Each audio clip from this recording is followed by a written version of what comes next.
You know, some ideas are so powerful, they're genuinely dangerous. Today, we're going to dig into a type of wisdom, a deep mystical concept that's so profound that when it gets misunderstood, well, it has a history of leading to absolute catastrophe.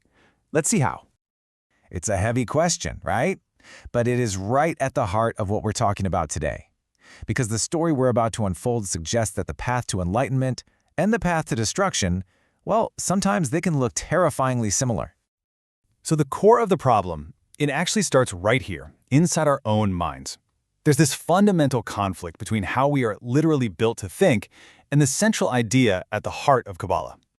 Think about it. Our brains are basically categorization machines. We have to split the world into opposites just to make sense of it. Good versus evil, up versus down, true versus false. But this ancient wisdom comes along and insists that at the ultimate level of reality, there's only a single, indivisible oneness. No opposites, no division at all. This class creates this huge mental paradox, right? A kind of cognitive dissonance that is incredibly difficult, and as we're about to see, incredibly dangerous to try and resolve. And this isn't some new age dilemma we just cooked up. For centuries, mystics who studied these ideas, they understood the profound risks, and they left some very specific warnings for anyone who would try to follow in their footsteps. These early mystics, they knew that the biggest challenge was the gap between how things appear and what they really are. So they used these powerful analogies to try and prepare their students for this massive mental leap. I mean, the 13th century mystic Abraham Abulafia just puts it perfectly here.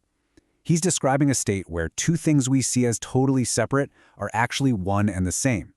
And he's warning us that our minds fight against this. We instinctively want to separate and categorize, and that's exactly where the error begins. Okay, now this is where it gets really interesting. Rabbi Luzzatto gives us this powerful clothing analogy. He says a deeper truth, like a father's love, can be hidden or clothed by a completely opposite appearance, like anger.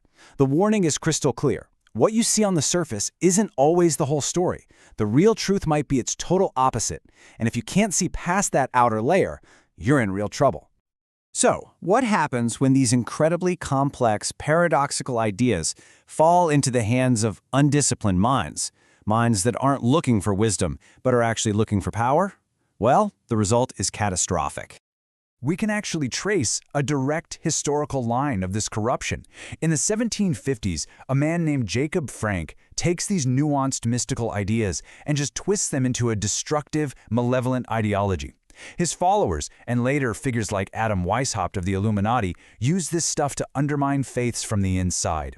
This dangerous thread of manipulated mysticism even pops up later in groups like the Thule Order, which was a precursor to the Nazi Party. Just listen to Frank's own words. They're absolutely chilling. He took the subtle mystical idea that descent has to come before ascent, that you have to go down to go up, and he turned it into a literal monstrous command: destroy everything. He saw himself not as a savior, but as the necessary darkness, the destroyer who would bring about a new world through absolute chaos.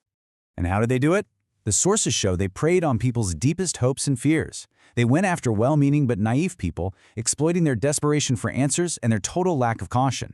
They didn't attack religions from the outside. No, they infiltrated and manipulated them from within, turning that search for spiritual fulfillment into a tool for their own subversion. Okay, to really understand how these historical disasters happened, we have to go back to the core philosophy itself. There's this conceptual model that tries to explain this cosmic paradox, and it's actually best understood with a simple analogy. The key term is tzimtzum, and it's so important to understand this is not a literal story of creation, not like a Big Bang. It's a mental model, a logical tool. It's designed to help us grapple with that impossible question. How can our world of many things and all these opposites even exist if reality is fundamentally just one thing? The source material offers a brilliant way to picture the forces at play here. I want you to imagine our entire reality, our world of good and evil, up and down, you and me. All of it is like the inside of a really fragile soap bubble. This illustrates the cosmic tension perfectly. On the outside of the bubble, you've got the crushing pressure of absolute truth, the singularity, which wants to collapse everything back into oneness.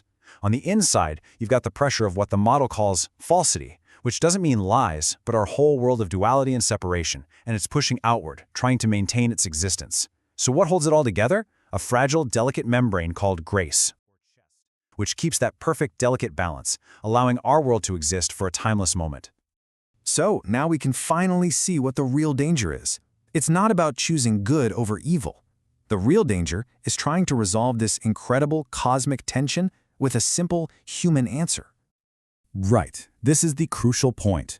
People like Jacob Frank, they looked at this delicate balance and decided to just pick a side. They grabbed one half of a paradoxical truth, like destruction precedes creation, and they used it as a weapon to crush everything else. They tried to pop the bubble by overinflating it with their one-sided, absolute ideology. This ancient warning from the Talmud? Wow, it feels more relevant today than ever, doesn't it? This groundless hatred is exactly what happens when people build entire worldviews on simplistic, dualistic hate, us versus them. It's the ultimate rejection of the complex, unified reality the mystics were trying to describe, and the source argues it's really the root of ideologies built on conspiracy and division.